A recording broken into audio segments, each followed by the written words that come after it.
Hi friends, இன்றைக்கி நம்ம மெது வடை தான் எப்படி செய்கிறதுன்னு பார்க்க போகிறோம். ஃபஸ்ட்டு அதுக்கு நான் ஒரு 250 கிராம் அளவுக்கு உளுந்து 4 மணி நேரத்துக்கு முன்னாடியே ஊற வச்சு எடுத்து வச்சுருக்கிறேன். பாருங்கள், உளுந்து நல்லா ஊறி இருக்குது. இதை நல்லா நம்ம தண்ணியில் ஒரு 2-3 டைம் கழுவி வச்சுட்டு ஒரு மிக்ஸி ஜாரில் ஆட் பண்ணிவிட்டு கொஞ்சமாக மட்டும் தண்ணி ஊற்றி நல்லா அரைச்சிக்கலாம். தேவையான அளவுக்கு உப்பு போட்டு அரைச்சி எடுத்துக்கோங்க. நல்லா மையாக அரைச்சி எடுத்துக்கணும். தண்ணி எதுவும் அதிகமாக ஆட் பண்ண வேண்டாம்.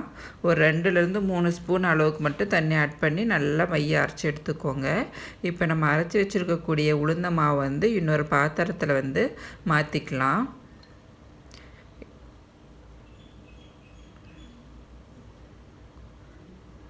இது செய்யறது ரொம்ப ஈஸி தான், நல்ல டேஸ்ட்டாகவும் இருக்கும். இப்போ மாவு இந்த பதத்துக்கு நம்ம அரைக்கணும்.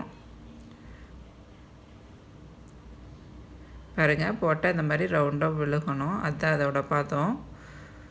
அப்படி உங்களுக்கு தண்ணி கொஞ்சம் அதிகமாக இருக்குது அப்படின்னு தோணுச்சுன்னா அது கூட ஒரு 2 அல்லது 3 ஸ்பூன் அளவுக்கு அரிசி மாவு ஆட் பண்ணிவிட்டு நல்லா மிக்ஸ் பண்ணி விட்டுக்கோங்க. அரிசி மாவு ஆட் பண்ணோம்னா நமக்கு அந்த டெக்ஸ்சர் கரெக்டாக கிடச்சிக்கும். இப்போது இதில் நம்ம ஒரு பெரிய வெங்காயத்தை நறுக்கி வச்சுருக்கிறேன். அது ஆட் பண்ணிக்கலாம்.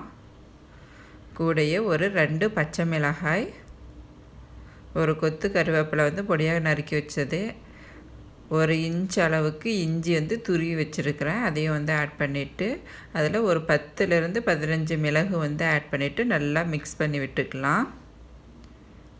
மிளகு முழுசாக உங்களுக்கு சாப்பிட பிடிக்கல அப்படின்னா நீங்கள் 2-3 தட்டி கூட நம்ம போட்டுக்கலாம். நல்லா மிக்ஸ் பண்ணி விட்டுறலாம்.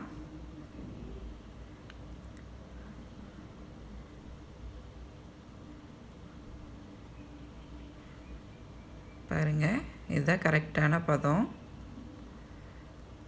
இப்போ இன்னொரு பாத்திரத்தில் நம்ம எண்ணெய் காய வச்சுக்கலாம். எண்ணெய் நல்லா காஞ்சதுக்கப்புறமா நம்ம ஆல்ரெடி மிக்ஸ் பண்ணி வச்சுருக்கக்கூடிய உளுந்து மாவு நல்லா உருட்டிக்கலாம். தண்ணி தொட்டு தொட்டு உருட்டிக்கோங்க, அப்போ தான் நல்லா வரும். நீங்கள் ஃபஸ்ட் டைம் ட்ரை பண்ணுறீங்க அப்படின்னா பால் பேப்பரோ இல்லாட்டி இலையோ அதில் வச்சு நீங்கள் போட்டுக்கலாம். இந்த மாதிரி கையில் வச்சு தட்டி போட்டுக்கோங்க.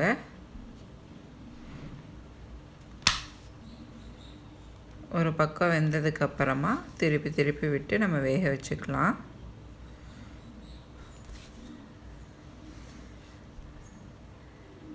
பாருங்கள், நல்லா வெந்துட்டுருக்கு.